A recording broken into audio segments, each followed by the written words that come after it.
नमस्कार दोस्तों, आपका बहुत बहुत स्वागत है हमारे यूट्यूब चैनल आशु एग्जाम में। दोस्तों, जैसा कि आपको मैंने पहले बताया है कि एसएससी सिलेक्शन बोर्ड फिर 13 से रिलेटेड जो भी वैकेंसीज हैं उनके बारे में अपडेट कर दिया है। और 10th 12th ग्रेजुएशन और पोस्ट ग्रेजुएशन लेवल पर जिसमें कोई भी सर्टिफिकेट नहीं चाहिए या फिर स्पेशलाइजेशन या फिर एक्सपीरियंस नहीं चाहिए, वैसे पोस्ट मैंने जो शॉर्टलिस्ट करके वीडियो बना दी है।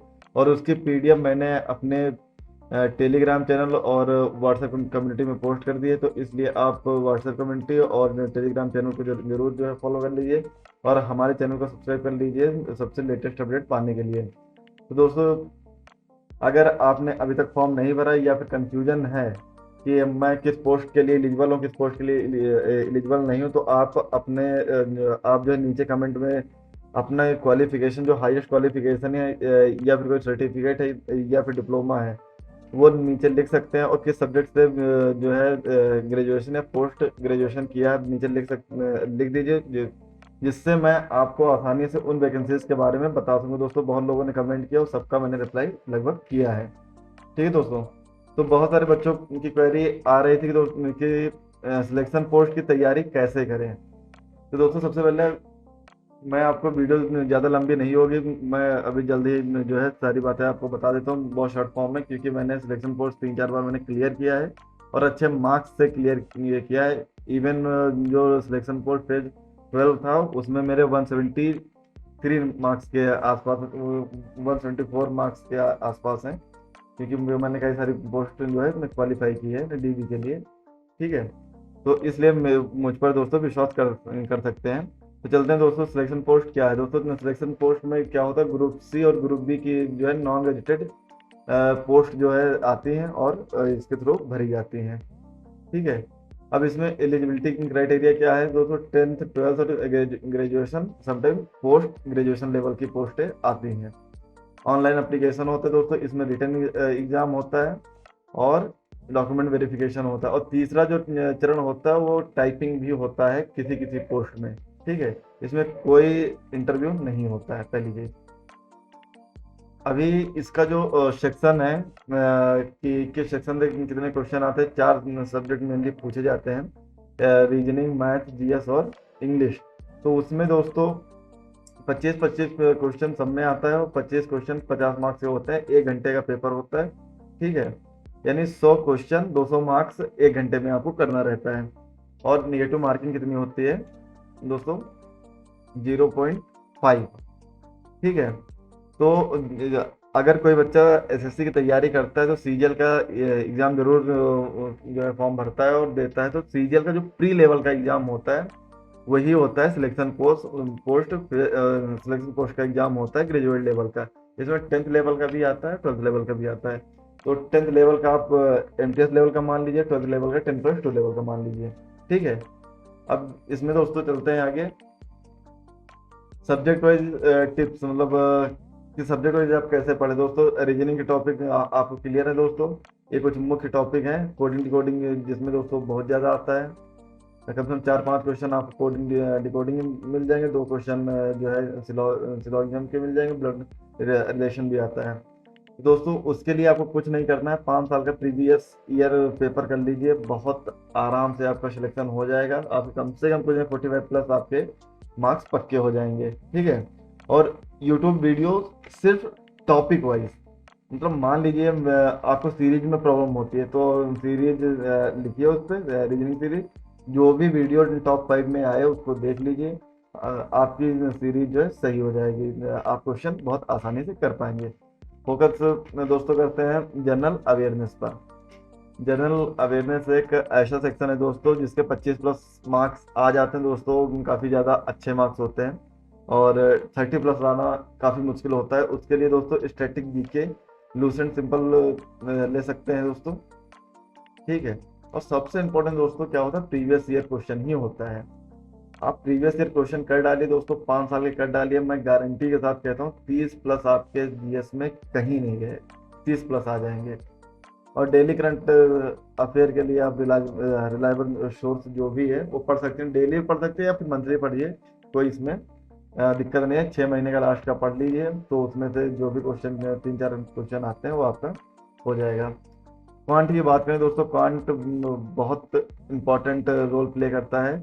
क्वांट में दोस्तों बहुत सारे टॉपिक हैं। अभी ये सारे टॉपिक नहीं हैं, इसमें मैंने बहुत सारे टॉपिक एटसेट्रा लगाना भूल गया। रिसोर्स क्या आप फॉलो करिए, सिंपल प्रीवियस ईयर क्वेश्चन। अगर आपका बेस मजबूत नहीं है तो आप किसी भी टीचर से, आपका जो फेवरेट टीचर हो, जो जो आपने ऑफलाइन पढ़ा हो या ऑनलाइन पढ़ना चाहते हैं, तो राकेश यादव सर, अभिनय सर, रेमो सर, आवाज सैनी सर, या फिर गगन प्रताप सर हुए, आदित्य रंजन सर हुए, तो आप किसी भी सर से पढ़ सकते हो। सबका फ्री में कंटेंट यूट्यूब पर अवेलेबल है, ठीक है। और इसके मैथ के जो है मॉक लगाइए। क्यों लगाइए? क्योंकि इसमें टाइम मैनेज करना बहुत मुश्किल काम होता है। वैसे कहा जाता है कि मैथ 25 से 28 मिनट के बीच में आपका हो जाना चाहिए। अगर आप एसएससी की तैयारी करते हैं तो 1 घंटे का पेपर, तो 25 से 28 मिनट के बीच में आपका अगर मैथ सॉल्व हो रहा है और आपके 40+ मार्क्स आ रहे हैं, तो इसका मतलब आप तैयारी में मोर देन एवरेज हैं, ठीक है। इंग्लिश की बात की जाए दोस्तों, इंग्लिश में सिर्फ एक ही गीता, एक ही कुरान है, वो है नीतू सिंह मैम की वॉल्यूम 1। आप इसे ही सिर्फ रिफर करिएगा, बाकी कोई किताब, ब्लैक बुक और काली पीली किताब कोई भी प्रिफर मत करिएगा, क्योंकि सब में वही कंटेंट है और भर भर के उसमें दिया है। आपको कोई शशि थरूर नहीं बनना है। आपको सिंपल क्या करना है, नीतू सिंह की बुक लीजिए और इसमें 2,500-3,000 जो भी one word substitution, antonym, synonym है, सब पढ़ डालिए दोस्तों। इसके बाहर कहीं नहीं जाना। और न्यूज़पेपर दोस्तों पढ़िए। न्यूज़पेपर से क्या होता है, फिल इन द ब्लैंक्स और ये कॉम्प्रिहेंशन या फिर क्लोज टेस्ट दोस्तों बहुत आसानी से हो जाता है। तो इसलिए न्यूज़पेपर एक आर्टिकल डेली पढ़िए और समझने की कोशिश करिए। उसके लिए दोस्तों एक टेलीग्राम पर चैनल है और एक ऐप आता है इंग्लिश माध्यम, ठीक है, उसको फॉलो करिए। उससे आपका जो है काफ़ी ज़्यादा इंग्लिश जो है सही हो जाएगी। और एक सोर्स और दोस्तों है जो मैं तैयारी में काफ़ी इस्तेमाल करता था, वो था OCAT 24। वो भी इंग्लिश के लिए काफ़ी अच्छा सोर्स है। दोस्तों आप जितना भी पढ़ लीजिए, ऊपर आपने जितना भी पढ़ा है, अगर आपने मॉक नहीं लगाया, प्रीवियस ईयर क्वेश्चन नहीं लगाया, तब आपका कोई फायदा नहीं है पढ़ने का। इसलिए आपको प्रीवियस ईयर क्वेश्चन पर ही फोकस करना, कोई नया कंटेंट बिल्कुल भी नहीं पढ़ना, किसी भी टीचर के बहकावा में नहीं आना। टफ क्वेश्चन सीरीज, आसान क्वेश्चन सीरीज कुछ भी नहीं फॉलो करनी है आपको, ठीक है। और टाइम मैनेजमेंट का दोस्तों बहुत ज़्यादा ध्यान दीजिए, क्योंकि सब के लिए इसमें टाइम मैनेजमेंट का है।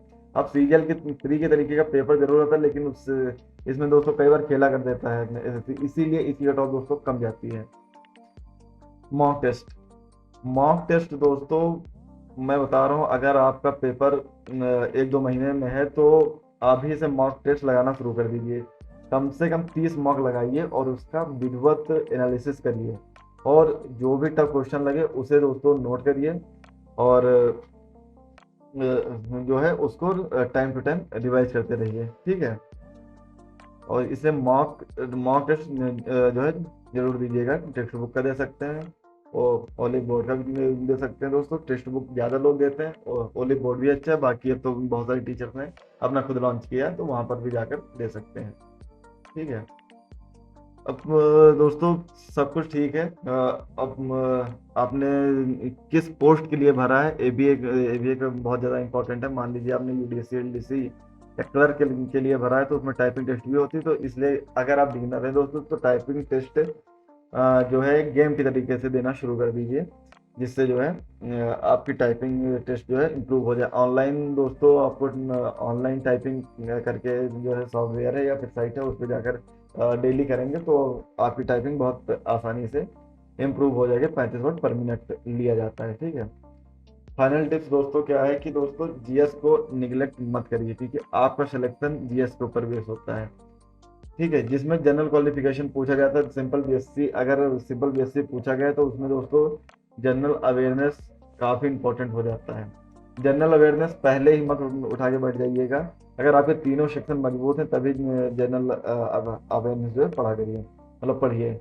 तभी जो है आपके जो मार्क्स जो है बढ़ेंगे, तभी 160 165 मार्क्स आपको दिखेंगे, ठीक है। और निगेटिव मार्किंग का विशेष ध्यान दीजिए, ठीक है। बाकी वीकली टेस्ट देते रहिए। वीक में कम से कम 4, अभी के लिए तो 4 टेस्ट जरूर दीजिए, ठीक है। तैयारी एक बार अच्छी हो जाएगी, फिर आप डेली एक मॉक दीजिए, कोई फर्क नहीं पड़ता दोस्तों। तो दोस्तों वीडियो कैसी लगी उसके बारे में बताइएगा। और अगर फॉर्म नहीं भरा दोस्तों, भर दीजिए। 23 तारीख शायद लास्ट डेट है, तो लास्ट डेट निकले इससे पहले आप फॉर्म जरूर भर दीजिएगा दोस्तों। तो वीडियो कैसी लगी कमेंट करके जरूर बताइएगा। वीडियो देखने के लिए आपका बहुत बहुत धन्यवाद दोस्तों। आपका दिन शुभ हो। जय हिंद।